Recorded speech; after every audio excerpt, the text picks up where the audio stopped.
Pastor Wilson.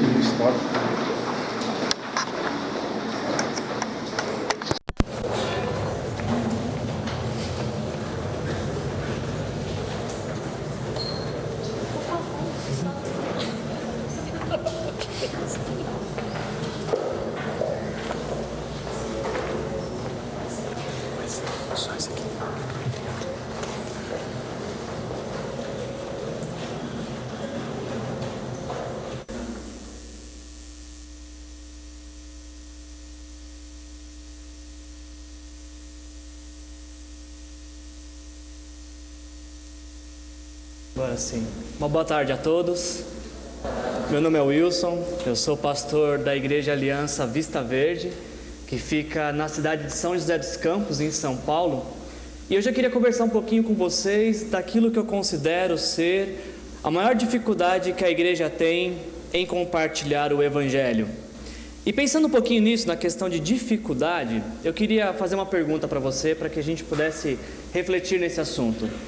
Pensando em dificuldade, pensa um pouquinho comigo agora, para a gente começar esse tempo.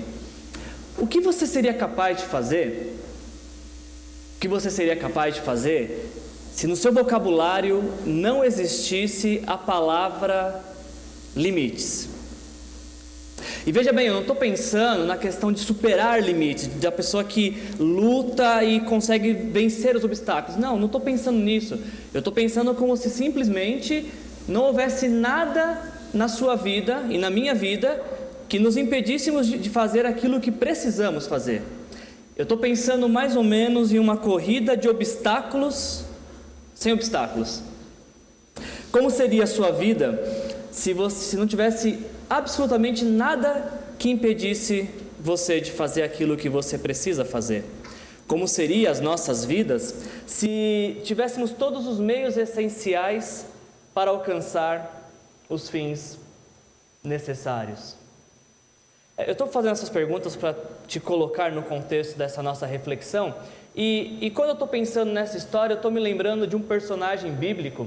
A Bíblia vai contar a história de um homem chamado Moisés, que também um dia se deparou com suas dificuldades, chegou diante de alguns limites, e a Bíblia vai nos mostrar o que aconteceu nesse cenário quando Moisés se depara com esses limites. Nos diz a Bíblia que certo dia Moisés, um homem que tinha fugido da perseguição do faraó no Egito, onde o povo hebreu era escravizado, ele estava pastoreando suas ovelhas e uma delas se perde, e aí ele vai atrás dessa ovelha que se perde, e ele entra em algum lugar onde ele vê um arbusto que está queimando, mas não está se consumindo, e aí naquele lugar ele tem um encontro com Deus. E aí então Moisés começa um diálogo com Deus, ele se depara com algumas situações que vão mudar para sempre a vida dele naquele momento. Deus começa o diálogo com Moisés, Deus inicia esse diálogo com Moisés, e Deus fala: Moisés, eu tenho visto todo o sofrimento que o meu povo tem passado no Egito por conta da escravidão. Moisés, eu tenho ouvido o clamor que este povo tem levantado por conta da escravidão no Egito. Moisés, eu sei o que cada membro do meu povo está passando por conta da escravidão. E aí então, quando Deus revela para Moisés que Deus sabe, Deus está ouvindo e Deus está vendo, Deus fala algo para Moisés que mudaria a vida de Moisés para sempre nesse cenário. Deus fala para Moisés: Moisés, uma vez que eu sei, estou vendo e estou ouvindo, Moisés, então agora eu quero que você vá, porque eu envio você ao faraó para tirar do Egito o meu povo, os israelitas.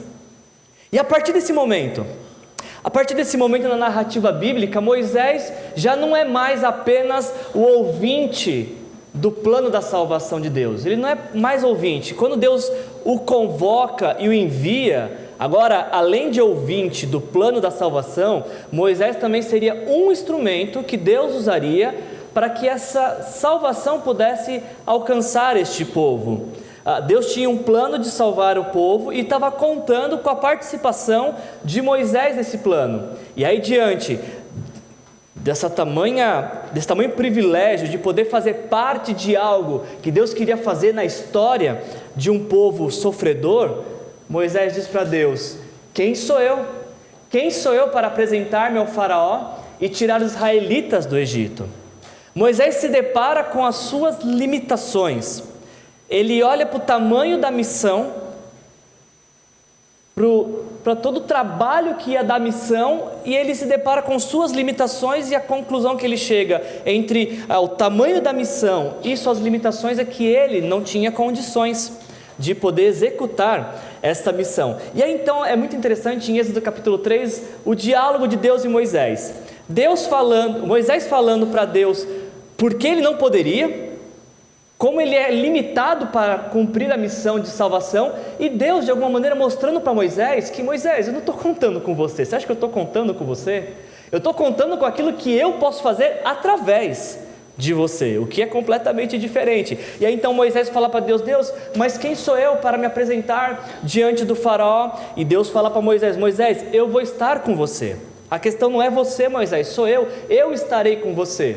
Aí então Moisés fala para Deus: Deus, mas o que é que eu vou dizer para os israelitas? E Deus fala: Moisés, diga para os israelitas que o Deus dos seus antepassados o está enviando. Moisés pergunta para Deus: Deus, mas é até engraçado que Moisés pergunta para Deus, porque Moisés fala assim: Deus, mas e se o povo não acreditar? E se o povo de Deus não acreditar no que Deus está falando? Porque naquele tempo acontecia essas coisas às vezes, do povo de Deus não acreditar no que Deus estava falando. E Deus fala para Moisés: Moisés, eu vou realizar alguns milagres para que o povo acredite. E aí Moisés vem com aquela que seria a última cartada dele e fala: Deus, mas eu não sei falar. E Deus fala: Moisés, mas eu vou te ensinar o que você deve falar. Para cada questão que Moisés colocava, Deus trazia uma provisão. Para cada dificuldade que Moisés levantava, Deus vinha com uma provisão que daria solução para aquela questão.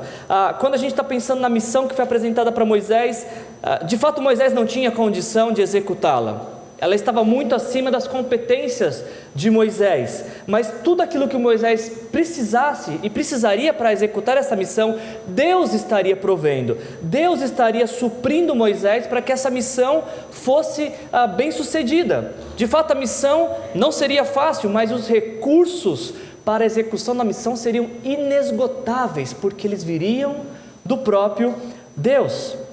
Nós estamos aqui diante das limitações de Moisés e a provisão de Deus. E aí quando as limitações de Moisés se encontram com as provisões de Deus, e Deus constantemente reforçando e encorajando Moisés, o fim desse discurso, desse diálogo, Moisés fala para Deus: Senhor, eu peço que você envie outra pessoa no meu lugar. Em outras palavras, Moisés ele ouve o plano da salvação, ele é convocado para fazer parte da missão de resgate e salvação, e além disso Deus promete recursos infindáveis para o bom sucesso da missão, e ainda assim Moisés prefere que outro vá no lugar dele. A tarefa que Deus entregou para Moisés, Moisés devolve para Deus e fala: Deus, por favor, entregue essa tarefa para uma outra pessoa. E é evidente que Deus poderia encontrar uma outra pessoa, tanto quanto é evidente que Deus não precisa de pessoa nenhuma para a execução de sua missão. Mas é interessante pensar como que Deus conta com pessoas para aquilo que Ele quer fazer no mundo e na história. Embora Deus não precisando de ninguém e poder encontrar outro, Deus ainda, de certa maneira, investe em pessoas, porque Ele quer que pessoas façam parte daquilo que Ele está fazendo no mundo e na história. E quando Deus chama alguém para fazer parte daquilo que Ele está fazendo no mundo e na história, o maior beneficiado não é o Deus que chama, é aquele que responde: Senhor, conta comigo. E aí passa a fazer parte daquilo que Deus está, do plano de Deus, da ação de Deus no mundo e na história. E a Bíblia vai nos mostrar diversos exemplos disso. A Bíblia vai nos mostrar diversos exemplos de quando Deus chamou homens e mulheres para fazerem parte daquilo que Ele queria fazer no mundo e na história. E nas páginas do Novo Testamento nós vemos isso se repetir. Jesus chamando 12 homens, os discípulos de Jesus, para quem Ele deu uma missão, uma tarefa. E da mesma forma como Deus fez com Moisés, eu vejo Jesus fazendo com seus discípulos, quando ele fala para os seus discípulos: vão e façam discípulos de todas as nações, batizando-os em nome do Pai, do Filho e do Espírito Santo, e ensinando-os a obedecer a tudo o que eu lhes ordenei. Em outro texto, em Atos capítulo 1, versículo 8, Jesus fala da capacitação que precisamos para isso. Jesus fala que nós receberíamos poder quando o Espírito Santo viesse sobre nós, para que pudéssemos testemunhar. E assim como foi com Moisés, para cada discípulo de Jesus, também foi revelado o plano da salvação, o plano de Deus de resgatar a humanidade que está escravizada pelo pecado. Da mesma forma como foi com Moisés, assim também com cada discípulo de Jesus. Cada discípulo de Jesus foi convocado para fazer parte daquilo, para se engajar com o que Deus quer fazer no mundo, na história. E assim como foi com Moisés, cada discípulo de Jesus, para cada um desses discípulos, é concedido capacitação, empoderamento que vem do Espírito Santo para nos capacitar para cumprir a missão de anunciar o Evangelho e ser usados por Deus para resgatar pessoas que não conhecem Jesus. O grande problema é que nos nossos dias, mesmo diante da revelação da salvação, mesmo diante dessa convocação emergencial de anunciar o Evangelho, mesmo diante dessa capacitação que vem do Espírito Santo, da mesma forma como foi com Moisés, nos nossos dias ainda muitos cristãos, eles encontram desculpas para não fazerem parte da missão, para não se envolverem com a missão. E para mim essa é a maior dificuldade que a igreja encontra em compartilhar o Evangelho. Qual é a maior dificuldade que a igreja tem para compartilhar o Evangelho? As desculpas que os discípulos encontram para não compartilhar o Evangelho. Algumas que eu pensei para compartilhar com vocês aqui. Algumas pessoas dizem: bom, eu não posso compartilhar o Evangelho ou me envolver com a missão porque eu não sou capaz no sentido intelectual. Eu não tenho tanto conhecimento bíblico assim, eu acabei de conhecer Jesus, eu estou começando um discipulado, eu não posso, não tenho muito para compartilhar sobre Jesus.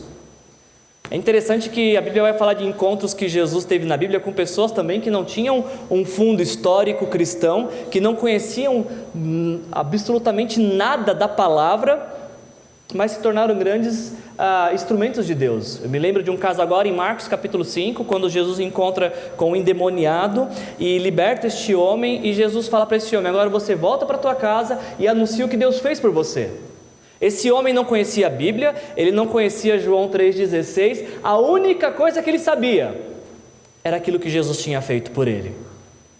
Então a questão de não sei muitas coisas talvez não se encaixa, não é uma boa desculpa. A que eu tenho mais ouvido é o seguinte: eu tenho muito falado sobre a questão da igreja para os de fora, de a gente estar preocupado com os de fora. E certa vez uma pessoa me falou assim: mas você não acha melhor nós cuidarmos dos de dentro? E os de dentro estarem bem, para depois buscarmos de fora? Porque pensa bem, como é que a gente vai trazer alguém de fora se nem os de dentro estão bem? É interessante que a Bíblia nunca disse isso. Cuide primeiro dos de dentro, e quando os de dentro estiverem bem, aí sim você busca os de fora. Até porque os de dentro nunca ficarão bem. E nunca ficarão satisfeitos, sempre vai ter algo para melhorar, sempre vai ter algo que precisa ser modificado. E outros motivos para a gente não, para que essa desculpa caia em descrédito, é que enquanto nós estamos preocupados com os de dentro, muitos de fora estão perdendo suas vidas, não estão ouvindo o Evangelho. Você de fato pode encontrar, nós podemos enumerar diversas desculpas que nós poderíamos ter para não nos envolvermos com a missão, para não compartilharmos o Evangelho, mas a gente só precisa de uma boa justificativa para fazer, que é a obediência. A obediência àquilo que Jesus nos ordenou a fazer. Nós não podemos fazer como Moisés, ser ouvintes do plano da salvação, ser convocados para fazer parte da missão, receber a graça e virtude que vem do Espírito Santo e ainda falar para Deus: Deus, envia outro em meu lugar. Não podemos fazer isso porque simplesmente não há outro para ser enviado em nosso lugar. Eu queria falar uma frase, eu queria que você guardasse essa frase no seu coração: Jesus não tem um plano B para alcançar o mundo. O plano de Jesus para alcançar o mundo são os seus discípulos que vão fazer outros discípulos. Não há um outro plano. A Igreja de Jesus Cristo é o único plano de Deus para alcançar o mundo e para anunciar o Evangelho da salvação, para levar pessoas a se renderem ao amor de Jesus. Tem uma canção muito antiga, não sei quantos de vocês conhecem, que diz mais ou menos isso. Diz a canção: como a chuva cai do céu, dando a vida onde cair, eu quero ser um mensageiro a te servir. Há tantas vidas para salvar, se não for por mim, por quem será? Eis-me aqui, Senhor, eis-me aqui. Jesus não tem um plano B. O plano de Jesus é a igreja. O plano de Jesus sou eu e você. Eu quero concluir essa apresentação te contando uma história para que nós pudéssemos visualizar isso que eu acabei de falar com vocês. E essa história, o título dela é O Posto de Salvamento. Preste atenção nessa curta história. Numa costa marítima perigosa, onde muitos naufrágios ocorriam com frequência, existia um humilde posto salva-vidas. Mas alguns membros devotos mantinham uma constante vigilância sobre o mar e, sem pensar neles próprios, saíam dia e noite incansavelmente em busca dos perdidos. Muitas vidas foram salvas através desse pequeno, mas maravilhoso posto salva-vidas, de modo que ele tornou-se famoso. Alguns dos que foram salvos e várias outras pessoas da redondeza decidiram associar-se a este posto e dedicaram seu tempo, dinheiro e esforços para manter o trabalho. Novos barcos foram comprados e novas tripulações treinadas, e o pequeno posto salva-vidas cresceu. Alguns dos membros novos do posto estavam um pouco insatisfeitos com sua construção e achavam que era mal acabada e que precisava de melhores equipamentos. Eles acharam que um lugar mais confortável deveria ser providenciado, pois era o primeiro refúgio daqueles que eram resgatados do mar. Assim sendo, eles colocaram camas nos lugares dos leitos grosseiramente construídos para emergências e puseram móveis melhores dentro de um prédio agora ampliado. E o posto salva-vidas tornara-se então um ponto de encontro muito popular para os seus membros, e eles decoraram o ambiente com muito bom gosto, móveis requintados, que agora o posto já estava sendo usado como tipo de um clube. Alguns membros não estavam mais interessados em se lançar ao mar na missão de salvamento, de modo que eles começaram até a pagar para que outros tripulantes fizessem esse trabalho. Era possível ainda ver o tema salva-vidas. Ele ainda prevalecia na decoração do clube, e ainda havia alguns barcos salva-vidas litúrgicos na sala de iniciação dos novos membros do clube. E aí, naqueles dias, um grande navio naufragou nas costas, e o barco com tripulantes contratados trouxeram uma quantidade enorme de pessoas com frio, feridas e molhadas. Elas estavam sujas e com fome, e algumas tinham a pele negra e outras pele amarela.